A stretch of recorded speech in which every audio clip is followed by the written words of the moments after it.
30 жыл бойы алға Қазақстан, алға десек, сөйтсек алға дегенге кішкене артқа да қарап, оңға қарап, солға қарап сөйтіп тұру керек еді, алға кете бермей. Кейбір қазақ жастары бар, сүннетке амал етем деп өзге елдің салтына еліктеп кеткен. Ана Саудияның бір имамы Америкаға барып айтқан сөзі бар екен. Мен Америкаға келдім, мұсылмандар көрген жоқпын, бірақ исламды көрдім. Арабияма қайтып келдім, қарасам мұсылмандар көп, бірақ исламнан түгі жоқ екен деп. Жалпы дін ұстана отырып ұлттық бірегейлігімізді сақтай аламыз ба? Исламға дейін де бар болған елміз. Алланың рахымы түскен елміз. Бәленбай діндердің ішінде аталарымыз осы исламды шертіп тұрып таңдап алды. Алланың рахымымен осыған келді, көрді, тәжірибеден өткізді, Құдай пешенемізге жазды дегендей осы ислам. Ассалаумағалейкум, құрметті көрермен. Бүгін бізде қонақта елімізге танымал имам, ұстаз Нұрлан ағамыз. Нұрлан аға, өнерімізге қош келдіңіз. Ассалаумағалейкум. Бүгін сізбен қысқа да нұсқа осы қазіргі таңда өзекті болып тұрған тақырыптардың бірі дін мен дәстүр турасында кішкене ой өрбітсек, сүбелі сұхбат құрсақ деген ойдамыз. Алғашқы сұрақ енді аға, осы жалпы діннің және дәстүрдің қоғамдағы рөлдеріне жалпы жеке-жеке бір тоқталып өтсеңіз. Аса қамқор ерекше мейірімді Алланың атымен бастаймын. Дін біздің руханиятымыз, басымыздағы ұлы көшбасшымыз, дәстүріміз, соның жағалай жатқан құрағы, әрбір ұлттың ерекшелігі, даралығы, даналығы, кейбір мәселелер керек десеңіз діннен де бұрын болған. Біздің салт дәстүріміз елге сіңген, ұлтқа сіңген, кейінірек ол бүгінгі өмірімізге келіп жетті. Қайта дініміз оны көтерді, бөлмеді, шеттетпеді, сөйтіп бүгінгі жетті. Жалпы дін мен дәстүрдің екеуі бір-бірінен ажырамайтын ұғым, егер шынайы дін менен шынайы дәстүр болса. Яғни біреудің жетегіндегі, біреудің түртпегіндегі өзінің қалауындағы не хадиске барып тікелей жанаспаған, яки болмаса хадисті дұрыс түсінбеген, шариғаттың шартын дұрыс қабылдамағаннан кейін барлық нәрсеге қарсы шығып, шариғатты бұрмалап, яки немесе дінді бұрмалап, жаңағы дәстүрге де қарсы шығып жатқан жайттар осыдан келіп шығады. Сондықтан екеуі де дұрыс бағытпен келсе, екеуі де қабылданатын, екеуі де жергілікті әдет ғұрыфтың өзі керек десеңіз діннің бір әдилләй шариа деп айтады, діннің дәлелдеріне кіріп кете береді. Алла разы болсын аға. Енді осы бір тұрғыдағы келесі бір сұрақ, салт дәстүрімізде, әдет ғұрыптарымызда, ұлттық мерекелерімізде діннің көріністері бар ғой, тапқан өзіне. Сол бір көріністеріне кішкене бір тоқталып өтсеңіз, себебі қазіргі таңда көптеген бір айыптаулар бар. Жалпы дін ұстана отырып ұлттық бірегейлігімізді сақтай аламыз ба? Әлбетте, дінді ұстанып ұлттық бірегейлікті ұстануға болады. Дәстүр оған ешқандай қарсылығы жоқ, бірақ бұл жерде бір ғана мәселе. Біз дәстүр дегенде барлығын дәстүр деп қабылдай береміз де. Мысал айтайық, кейбір салт саналар бар, ол ата-бабадан келмеген. Көшедегі бір адамның жасағаны, бір байдың екінші бай оған еліктеп, үшінші бай оны ілік етіп, содан тыраштанып әркім жасап жатқан. Мәселен, бір өңірлерде бар, жаңа көрпе жайып алып, құдалар құшақтасып жатқызу елдің көзінше. Етектері ашылып, мысалы, ұят емес пе? Осы біздің салтымыз ба не? Енді сол ұрпақтан ұрпаққа өтсе, кейін бәлен жылдан кейін біздің аталарымыз осылай жасады. Немесе жаңаға бүгінгі жастардың үйленген кезде 10-15 көлікті қойып, тәртіпті бұзып, бірінің артынан бірі пипылдап, мазаны алып тіпті мешіттің ішіне дейін шиқылдатып кіріп, жолдың үстінде жол ережесін бұзып, бірінің үстіне бірі шығып, айдап қарсы келе жатқан жолақтағы көршіге адамға қиянат келтіріп, содан 50 жылдан кейін біз осыны тоқтатпасақ, осыны бір дұрыс сабаға салмасақ, 50 жылдан кейін, 100 жылдан кейін, 100 жылда қазан демекші, 50 жылда ел жаңа, біздің аталарымыз, біз енді ол кезде ата болармыз.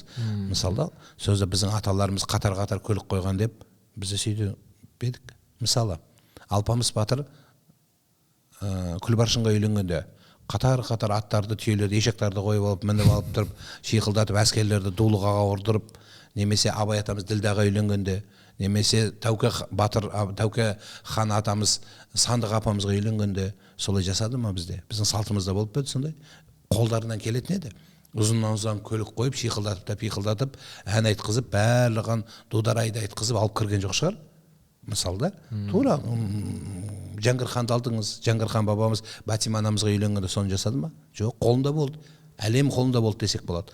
Соны жасады ма не? Жоқ, даралық пен даңғазалықты бұл дұрыс ажырата білді. Сондықтан мен өзім ойлаймын, біздің салт деп жүрген нәрселерімізді біздің мына зиялы қауым, этнографтар, содан кейін ақсақалдар, қазір мынау билер деп айтып жатырмыз, елдің ірі көзге түсер тұлғалары болашақ ұрпақ үшін осының бәрін ойланып, қайсыны біз салт деп қабылдауымыз керек, қайсыны дәстүр деп қабылдауымыз керек, қайсыны жалпы қабылдамауымыз керек. Иә?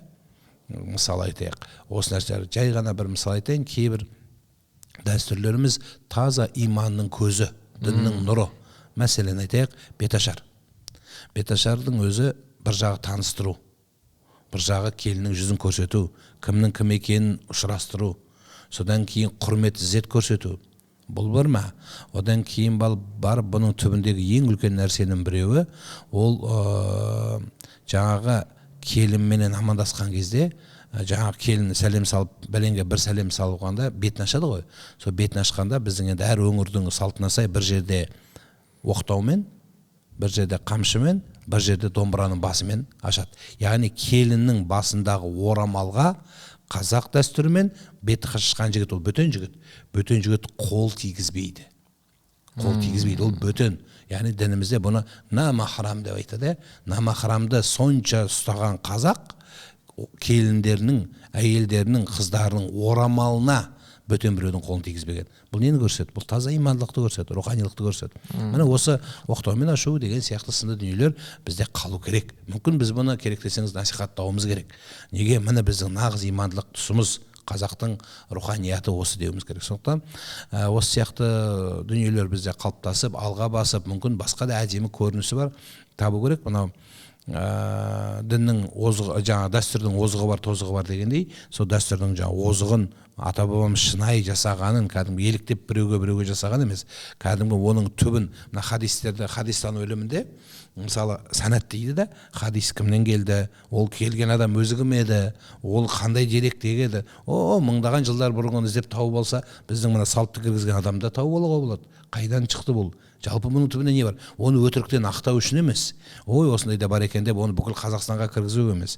Керек десеңіз, әр өңірдің салты өзіне қалу керек деп есептеймін. Мысалы, шығыстың салты сәл өзінікіндей, мысалы табақты алып бата беру.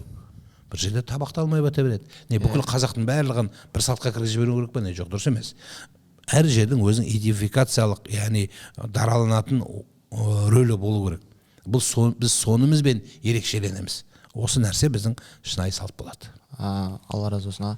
Мына енді қазіргі тарихтан мысалдар келтіріп отырық қой. Енді жаһандану заманында тереземіз осы әлемдік мемлекеттермен теңескен сәтте дін мен дәстүрдің трансформациясы қандай көрініс табуда жалпы өзіңіздің ойыңызда? Біз өзі әлеммен теңестік деп айта береміз, әлі жолымыз теңескен жоқ. Жолымыз ойқы-шойқы. Жаңағы мақсат биік дейсіз ғой. Дамбы саламыз деп жүрсек, дамбымыз дамбалымызда жоқ екен біздің. Біздің ұлы сөздің ұяты жоқ. Ол рас қой енді. Теңестік деп әйтеуір алға қарай кеңестік қалған дүниеге ұмтыла береміз. Бірақ кішкене өзіміздің ішімізді реттеп алуымыз керек. Біздің кейбір әлемдік мәселеде теңеспейтін дүниелеріміз болады. Біздің олардың жаңағы керек емес дүниені бізге алуымызда керегі жоқ деп есептеймін.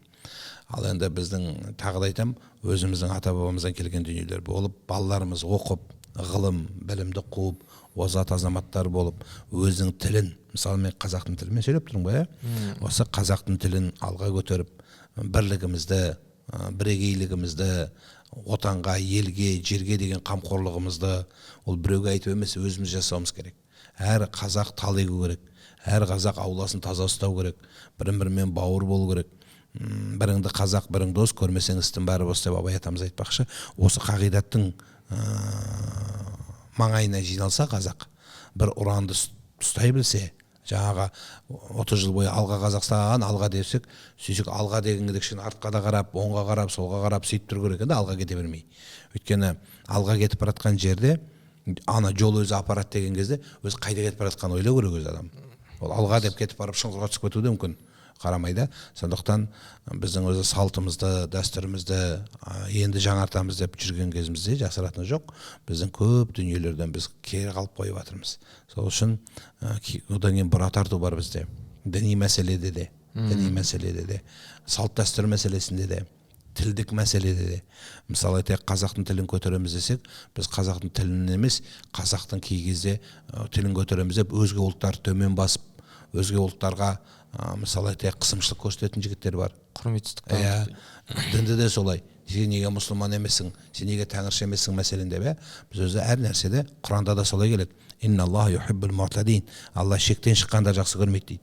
Тіпті бұл аятта тәпсірлеген Абдулла ибн Аббас, Ибн Касирде де тәпсірде мына дұғаны шексіз ұзақ жасау дейді да.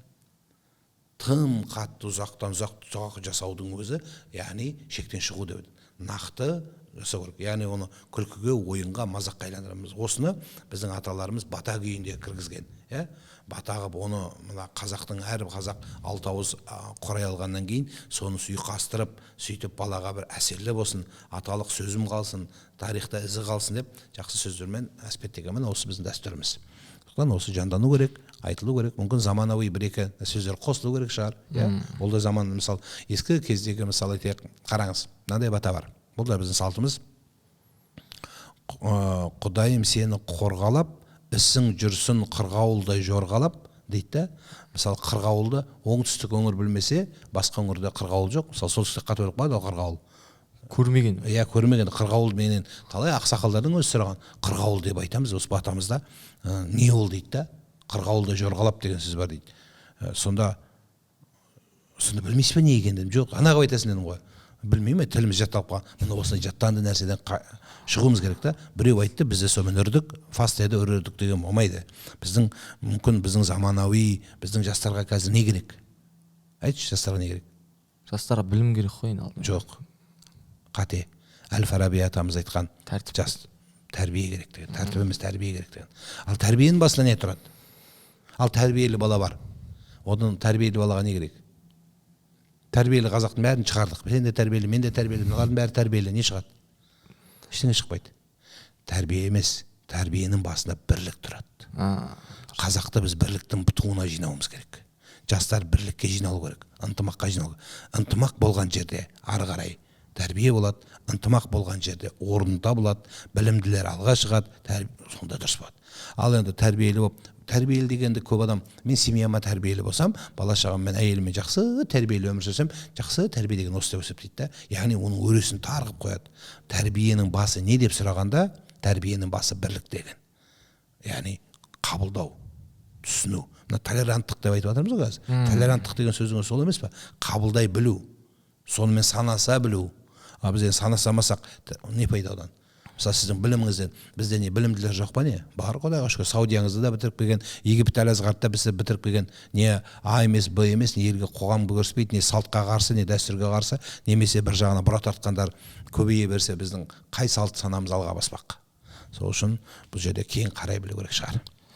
Жаңа аға айтып өткен ойларыңыздың ішінде мындай бір сөздер келді ғой, енді жаңа қазақ жастарының Европаға еліктеу деген сияқты. Енді осы бір тұста кейбір қазақ жастары бар, сүннетке амал етем деп өзге елдің салтына еліктеп кеткен. Яғни мысалы жаңа Пәкістан, әртүрлі елдердің салты бар ғой. Ал кейбір жастар бар, заман талабына сай боламын деп, осы заманнан қалмаймын деп, қалай деп айтамыз, Европаның мәдениетіне еліктеп кеткен жастар. Осы қаншалықты дұрыс? Біз өзі жалпы кім көрінген жетегінде көп кететін адамбыз. Жастардың өзі солай ғой енді. Қай жерден айтады? Біз соны, енді сен, мен, жалпы қоғам, зиялы қауым не үшін? Сол бұра тартқандарды сабасына түсіру үшін біз. Ондай болған, болады, бола береді. Заманына сай адамдардың еліктеуі, жастардың біреудің артынан жүруі ол сөзсіз болады, болғанда бола береді. Олардың өздеріне, балалардың өзіне сен өз білгенің жаса деп айта алмайсыз. Сондықтан біз орысша айтқанда ориентир қойып, балаларға бір темір қазықты, бір бәйтеректі қойып беруіміз керек. Ол бәйтерек бізді ешқашан басқа жаққа жоғалтқызбайтын бәйтерек болу керек. Ол мысалы салт дәстүр дей берсек те дей береміз. Бірақ ол қандай салт дәстүр екенін семеймен жеткізіп бермесек. Мысалы айтайық, тамақ ішкендегі мына салт дәстүр бар. Енді шыны керек қой, қазір тамақ ішіп отқан балаларымыз салт дәстүрмен отырмайды. Немен отырады қазір? Телефонмен отырады бәрі. телефонмен отырып. Сондықтан біз бірінші мүмкін салт дәстүрден бұрын кішкене тәрбие, адами гуманизмнен кішкене беру керек шығармыз. Енді Европа дейсіз, Европаның да үйренетін нәрселер өте көп. Иә. Ол барлығы шетінен жаңағы шаштарын өсіріп, еркек әйел болып, әйел еркек болып кеткендей жаңағы бір жыныстылық емес ол жерде. Олар да өскен, дамыған, алға басқан мемлекет, елге ел тұрмақ бүкіл дүние жүзіне ориентир беріп отырған мемлекет. Ана Саудияның бір имамы Америкаға барып айтқан сөзі бар екен. Мен Америкаға келдім, мұсылмандар көрген жоқпын, бірақ исламды көрдім. Арабияға қайтып келдім, қарасам мұсылмандар көп, бірақ исламнан түгі жоқ екен депті. Сол сияқты ана мейірімділік, мысалы жол беру, қыз баламен келіп қалса жүгін көтеріп жол беру, есігін ашып беру, сұраса қандай асығып тұрса да тоқтап, айтып, түсіндіріп, күліп, қабағын шытпай сөйту, білмеймін, біздің теріміз тар ма, біздің уақытымыз көп па, біз жоқ депутатпыз ба, бәріміз шетінен түсінбедім, әйтеуір бізде ондай жоқ бізде. Міне біз анау күшті дәстүрді айтып жатқан кезде біздің адами қасиетіміз жоқ. Бір баламызды біреу пышақтап, біреу өлтіріп жатса, қалғандары қарап тұрса, осы ма біздің салтымыз? Демек бұл жерде салт жүрмей қалды ғой енді. Салт жоқ па жаңағы? Мысалы қылмысқа барып жатқан балаларда салт жоқ па? Салт бар оларда. Демек бұл жерде басқа дүние келіп шығып жатыр. Көрдіңіз ба? Сол үшін бізде анау тепе-теңдікті ұстай білуіміз керек. Қай жерде не нәрсеменен жауап беруді, не нәрсені қойып беруді. Сондықтан ал енді жаңа сіз айтқан киім үлгісінде яки болмаса тым қатты шектен шығып кету бар. Мысалы айтайық, сабалақ киімдер кию, немесе жаңағы осы жерде жаңағы сәл ұзындау атамыз киген көйлек, мысалы осы шапанды киіп шықсаң бізде сәл бір түрлі қарайды да. Консерватив. Ал енді жаңағы шалбарын дамбалын жыртып шықса, айырып, немесе алды тозып кеткен, арты сығырайып қалған жаңағы бүкіл бөксесін көрсетіп шықса, енді оған бір енді сән үлгісі ретінде қарайды. Сән, мода, немесе жаңағы қызығушылықпен қарап қоятынымыз бар. Сонда біздің қай салтымыз дұрыс болғаны, қай дәстүріміздің алға басқан. Сол кезде де біз де сіз бен бізде бұра тартып, жаңа бір нәрсені жамандаймын деп, яки болмаса ақтаймын деп жүргенде, ана шектен шығып кетудің бір алтын сызығынан өтіп кетпеуіміз керек. Орта жол ұстану дейсіз ғой. Енді аға мына жерде бір парақшамызда бір әлеуметтік сауалнамалар жүргіздік та, сол кезде бір кейбір сұрақтар келіп түсті, соған бір жауап берсеңіз, қысқа нұсқа, рас өтірігін айтып деген сияқты. Біріншісі енді буквалистік көзқарастағы адамдарға байланысты салт дәстүрдің шариғатқа қарама-қайшы тұстары бар дептіміз. Мысалы сондай бір әңгімелер бар. Бұл қаншалықты бір аңыз әңгіме, миф дейді ғой енді. Кейбір салт, мен жаңа сөзім ішінде келтіріп өттім ғой, салт дәстүр деп елдің ішіне таралып, негізі ол салт дәстүр емес, біреудің қосып жіберген мәселелерінде, шын мәнінде ол шариғатқа кере-қарсы дүниелер бар. Біз оны талдап көруіміз керек. Тозығы бар. Талдап көруіміз керек. Біз анау салт дәстүрді ақтай береміз деп, мүмкін ақталмайтын да дүние бар шығар. Ертең күні сіз түсінесіз, мен түсінемін, кейінгі ұрпақ түсінбей қалуы мүмкін да мәселе. Сол үшін жаңа озығы бар, тозығы бар дегендей, озығы мынау, тозығы мынау бар деп, оны бұқпай, қорықпай, бәрігін нақты қойып беруіміз керек. Міне оны біздің жаңағы зиялы қауым, этнографтар шынайы діннен де хабары бар. Мәселен айтайық, мынау дәстүрден де хабары бар, барлығы отырып, өз бүкіл мәселені шешетін диалог қой. Диалогқа ортаға салып, ғалымдарымыз осын шешіп беру керек елге. Ана жаңа бір нәрсені талдай беріп, аясты талдап, бір-бірін айдап салып, мына жағымпазданықты жасамай, бар жасап, кәдімгі сөйтсек, біз меніңше дұрыс болады. Құр әңгімеге салмай, жалпы ғылыми талдау жасау керек дейсіз ғой. Дұрыс аға. Енді мына дәстүрлерге келіп тоқталатын болсақ, біріншісі енді мына жерде айтып жатыр, мысалы қазақ хандығы тұсында бар ғой. Мысалы енді қазіргі кезде көп заттар айтады, қазақ хандығы негізінің қалануында, іргетасының қалануында, мысалы діннің ешқандай бір рөлі жоқ деген сияқты айыптаулар бар. Енді бұл жерде біз мысал келтіреміз, жаңа Қасым ханның қасқа жолы болсын, Есім ханның ескі жолы болсын, Тәуке ханның жеті жарғысы болсын, осының бәрі жалпы шариғат заңдарынан бір өзінің мысалдары бар. Осыған бір кішкене тоқталып өтсеңіз, мысалдар айтсаңыз. Біздің бабаларымыздың исламға дейін де біздің халқымыз мал жоғалып, мысалы айтайық, бір жоқтан пайда болған жоқ қой. Белгілі бір қағидаттар болды, еліміз бен жеріміз болды. Ислам келіп бізді жаман қылды ма? Жоқ, ислам қайта күшейтті, сол тұғырымызды бекіттірді, алға қарай өркендеуімізге көп серпін үлес қосты. Бірақ біз исламға дейін де бар болған елміз. Алланың рахымы түскен елміз. Бәленбай діндердің ішінде аталарымыз осы исламды шертіп тұрып таңдап алды. Алланың рахымымен осыған келді. Көрді, тәжірибеден өткізді, Құдай пешенемізге жазды дегендей осы ислам қабылдады. Енді жаңағы кейбіреулер исламға дейін біздің халқымыз анау арабтардағы жахилиет дәуірі сияқты қызын тірідей көміп немесе басқадай біздің ата бабамыз олай жасамаған. Біздің халқымызда қызды жоғары онсыз да қойған, қыздың орнын белгілеген. Қызға 40 үйден тыю деген сөз ол мында кешегі сөз емес, ол ғасырдан ғасыр керек десеңіз исламға дейінгі бар сөз. Сол үшін біздің мына кейбір діндар адамдардың ана шолақ түсінігі тек қана ана исламды жахилияттан алған сияқты, ислам қазақ жазирасына келгеннен бастап шежіре тарқатады да, жоқ, сіз арадан алыңыз, кеңінен алыңыз. Мәселе де осында. Ал енді мысалы біздің кейбір салт дәстүрлеріміз исламға дейін де болған. Мысалы айтайық, жай ғана емес, сізге мысал келтіріп айтып берейін, мына баланы қырқынан шығарған кездегі шашын алу.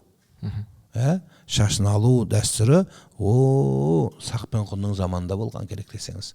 Оны алып босаға көму, оны босаға не көмгенде, сол жерде қасиеттеу үшін бітсе, жоқ, сыртқа шығармай, қазақтың бір ұлттық мәселесі екенін білген. Мысалы, мойын жеу, келінге мойын беру. Исламға дейінгі бар еді дүниеде. Ислам кеп тыйып тастаған жоқ оны. Біздің ата-бабамыз жасап келе берді. Қараңыз. Ал мойынды жегенде мойындағы бар жұлындағы бар витаминдері, оның жаңағы көп қимылдағаннан кейін сол жерге кальцийдің көптігі, қыз балаға оның қажеттігін атамыз сол дәуірде ақ білген. Исламға дейін болды ғой бұл нәрселер. Сонымен ислам оны бірге алып келді.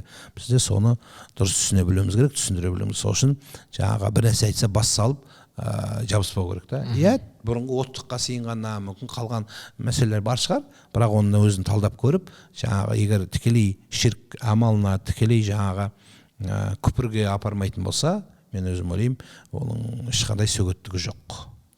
Аға, мына келесі бір сауал мындай болды. Жалпы енді халықта бар ғой ондай адамдар, енді барлығы деп ешқандай бір кінә жаппаймыз, бірақ осындай бір сұрақтар келді. Яғни тылсымға сену. Қазақтар енді көп қой, бөлігінде тылсымға сену, яғни сырқаттанып қай жер бір ауырса, бірінші инновациялық заман ғой, медицинаға жүгінбей, бақсы-балгерге, емшіге жүгініп атады, немесе алдынан мысық кесіп өтіп кетсе жол болмайды деп сену. Осы қаншалықты дұрыс деп сұрап жатқанда азамат. Тылсымның түбі Аллаға апарса дұрыс болады. Тылсымның түбі сол тылсым күйінде қалса, онда қате болады.